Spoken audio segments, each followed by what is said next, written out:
et écartés de la citoyenneté française, parce que c'est bien ce qui s'est passé.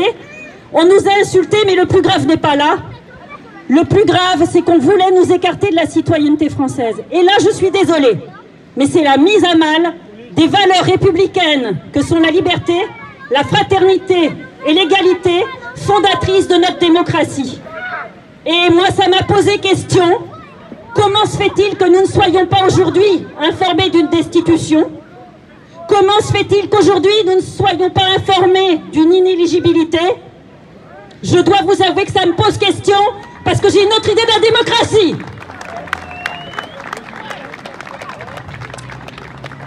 Autre chose, on nous demande de plus en plus, là ça me concerne de près de par mon métier, d'enseigner la liberté d'expression.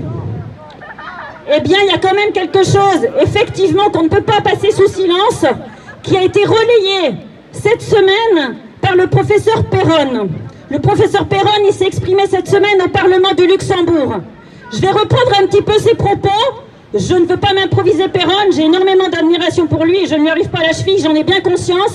Mais il a eu effectivement l'audace, parce que je pense qu'il faut de l'audace, il a eu l'audace de refaire l'historique en brossant effectivement tous les paradoxes qui font notre vie depuis 2 ans et qui font qu'on en arrive là où on en est.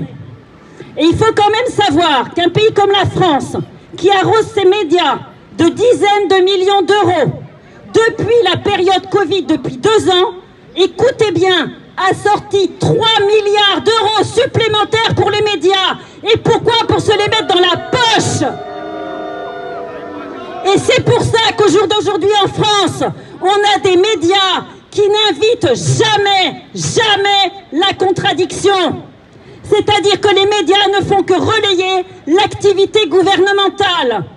Et c'est pour ça que les effets secondaires, on ne peut en entendre parler que par le bouche à oreille ou que par les réseaux sociaux.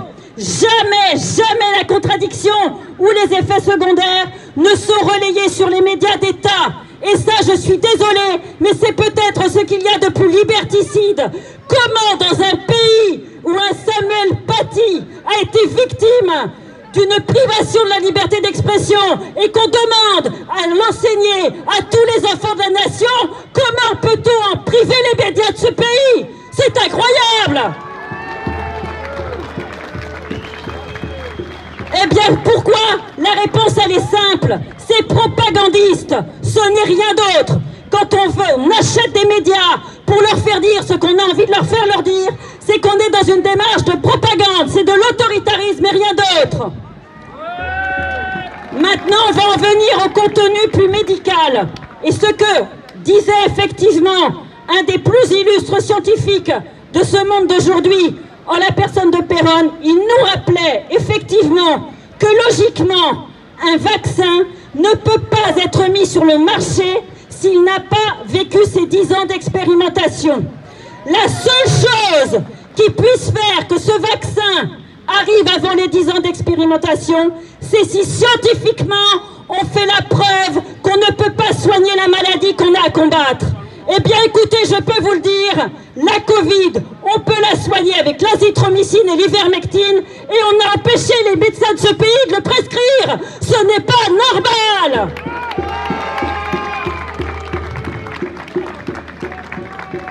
Dans la continuité de ce que je viens de dire, logiquement, pour vacciner des femmes qui sont enceintes, il faut 10 ans de plus d'expérimentation. On arrive à 20 ans. Les 10 ans de labo plus les 10 ans d'expérimentation sur la population effective. Et au jour d'aujourd'hui, on vaccine des femmes enceintes. Et c'est même conseillé. Ça fait partie de la propagande. Mais quel monde est-ce qu'on nous vend?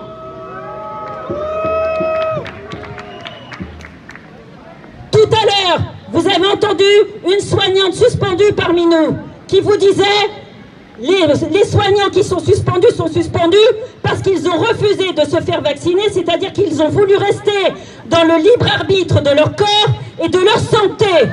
Et le plus grave au jour d'aujourd'hui, c'est que les soignants qui ne sont pas suspendus parce qu'ils ont été vaccinés, s'ils sont positifs à la Covid, ce n'est pas qu'ils peuvent aller travailler, ils ont l'obligation d'aller travailler.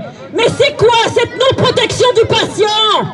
Ça veut dire qu'on met les patients qui sont déjà malades face à des soignants qui sont contaminés et contaminants. Mais où est le bon sens dans tout ça? Aujourd'hui, parce que moi je les écoute, les chaînes de télévision nationales, où la contradiction n'est pas invitée, parce que c'est important qu'on sache comment ils manœuvrent effectivement.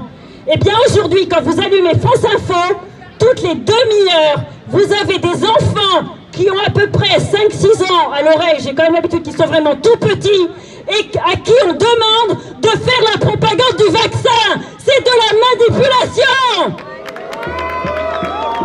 Ces enfants ne sont pas libres parce qu'effectivement on fait croire à leurs parents qu'il faut les vacciner et on est en train de leur voler leur vie, de leur voler leur santé, de leur voler leur corps et en plus on manipule leur liberté d'expression. On fait dire à des enfants ce qu'on a envie de dire soi-même et qu'on n'a pas l'audace de dire. Honte à ce gouvernement!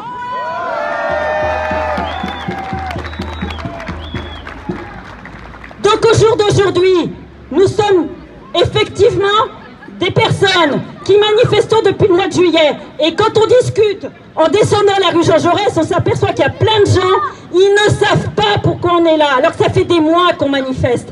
Il faut absolument qu'autour de nous, on parle, et n'ayons pas peur, même si on pense que les gens vont nous rabrouer, vont être agressifs, osons aller leur dire les choses.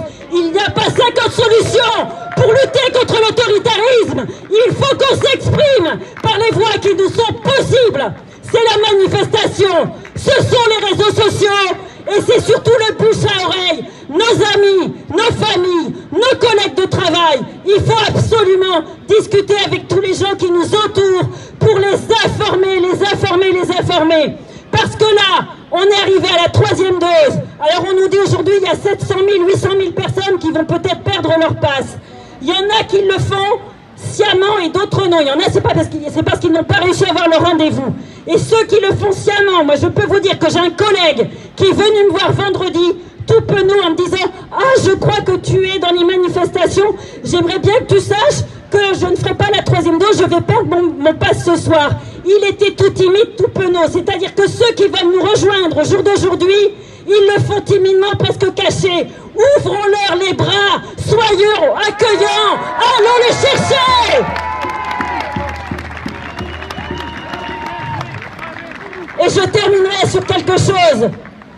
Amis de l'humanité, je vous en supplie, dans quelques mois, nous avons la possibilité de faire barrage à l'autoritarisme. Faisons-le!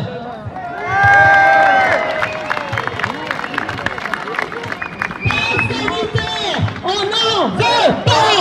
Passe sanitaire! On n'en veut pas! Passe sanitaire! On n'en veut pas! Passe sanitaire! On n'en veut pas! Passe vaccinal! On n'en veut pas! Passe vaccinal! On n'en veut pas! Passe vaccinal! On n'en veut pas! Passe vaccinal! On n'en veut pas! Passe sanitaire! On n'en veut pas! Passe vaccinal! On n'en veut pas! Liberté! Résistance! Liberté! Résistance! Liberté! Résistance! Liberté! Résistance! Liberté! Résistance! Liberté! Résistance! Amis de l'humanité, nous allons reprendre notre marche éclairée. Nous allons vers la rue de Siam.